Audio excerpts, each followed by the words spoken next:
안녕하세요. 김현진입니다. 코로나 사태가 본격화된 이후 세계의 경영 현장을 휩쓴 최고의 트렌드가 무엇일까요? 단연 ESG일 겁니다. ESG는 환경을 가리키는 environment, 사회를 나타내는 social, 또 지배구조를 뜻하는 governance의 이니셜을 본뜻말이라는 거 이제 많이들 알고들 계실 텐데요. 지속가능한 지구를 만드는데 기업도 동참해야 한다라는 생각에서 출발한 키워드입니다. 얼마 전만 해도 이렇게 사회적 가치를 돕는 활동은 비용 정도로만 치부됐던 게 사실입니다. 하지만 ESG는 더 이상 한가로운 고민이 아닌 생존의 필요 충분 조건으로 떠올랐습니다. 그냥 사회에 봉사하고 기여하는 수준이 아니라 신경을 쓰지 않으면 실제 비즈니스에 직격탄을 맞을 수 있게 됐다는 뜻입니다. 투자를 받지 못할 뿐만 아니라 기업의 경영을 책임지는 CEO가 낙마하는 경우도 생깁니다. 실제로 세계 최대 규모의 광산회사 중 하나인 호주의 광업회사 리오틴토의 CEO는 2020년 재무적으로는 높은 성과를 냈음에도 불구하고 무리한 개발로 호주 고대 원주민의 어떤 유적지를 파괴했다는 사실이 드러나서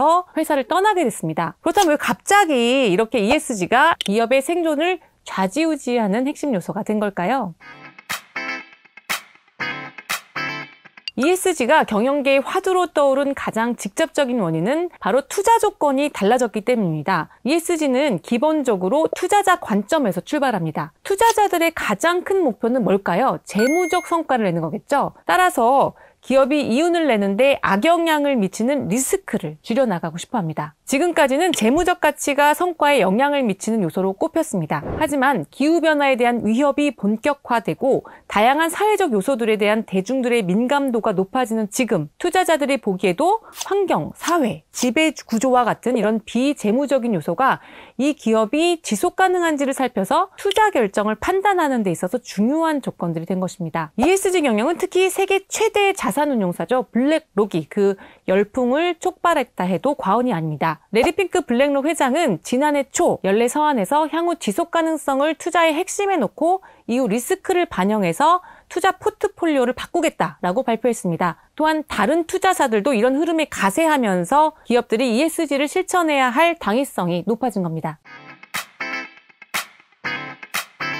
ESG가 화두가 된 이유 중 또 다른 것은 또 코로나 사태가 꼽힙니다. 사실 ESG는 2020년에 뚝딱 생긴 개념이 아니죠. 2010년 안팎부터 투자사들을 중심으로 기업을 평가하는 하나의 중심, 어떤 기준으로 사용됐었는데 특히 2020년을 변곡점으로 이 키워드가 시대의 화두로까지 떠오른 데는 코로나 사태가 기여한 바가 큽니다. 환경 분야만 놓고 봐도 사람들은 궁극적으로 생태계 파괴로 야생동물에 기생하던 바이러스가 인간으로 옮겨왔고 또 이것이 21세기 인류의 생명 그리고 경제활동을 중단시키는 원인이 됐다라고 생각하게 됐습니다. 기업의 운영 방식, 또 생산, 소비, 투자 방식에 모두 인류 공생의 가치가 내재되어야 기업이 지속 가능할 수 있다는 성찰이 생긴 겁니다.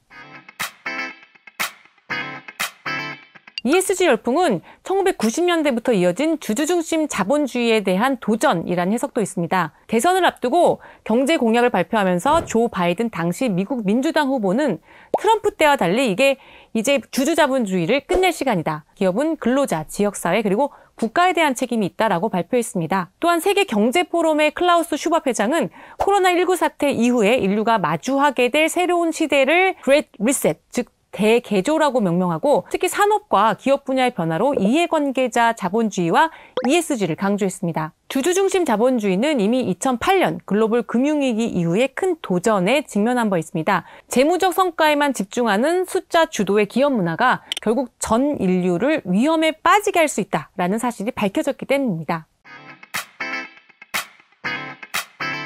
또 ESG 경영의 부상에는 서구 선진국 기업들의 중국에 대한 견제도 자리하고 있다는 의견이 있습니다. 영국의 싱크탱크 CEBR은 중국이 코로나19 사태를 딛고 가장 빠르게 회복하면서 2028년에 미국을 추월해 세계 최대 규모의 경제대국이 될 것으로 예측했습니다. 2020년 기준 포천지 선정 글로벌 500대 기업에도 중국의 기업 수는 124개나 차지해서 미국의 121개를 넘어선 상태입니다. 하지만 중국 기업들은 상대적으로 서구 선진국들이 조성한 글로벌 스탠더드 대비해서 ESG 모든 요소에 취약합니다. 따라서 서구 국가들의 앞선 윤리의식을 바탕으로 중국의 부상을 견제하겠다라는 의도가 깔려있다는 해석이 나오게 된 것입니다. 이렇게 ESG는 자연스럽고 운명적으로 하지만 또 한편으로 갑작스럽게 이 시대의 화두로 부각됐습니다. 새로운 뉴노멀을 이끌어갈 이 키워드에 주목하지 않으면 기업 평판 또 기업 시민으로서의 책임에서 자유롭지 못하게 될 것입니다. 또 재무적 성과에도 큰 타격을 받을 수 있습니다. 그만큼 이제는 우리가 좀 더 절박하게 또 우리 기업에 접목할 방법을 고민해 볼 때인 것 같습니다. 포스트 코로나 시대의 새로운 질서에 대해서 생각해 보는 계기가 되셨길 바랍니다. 감사합니다.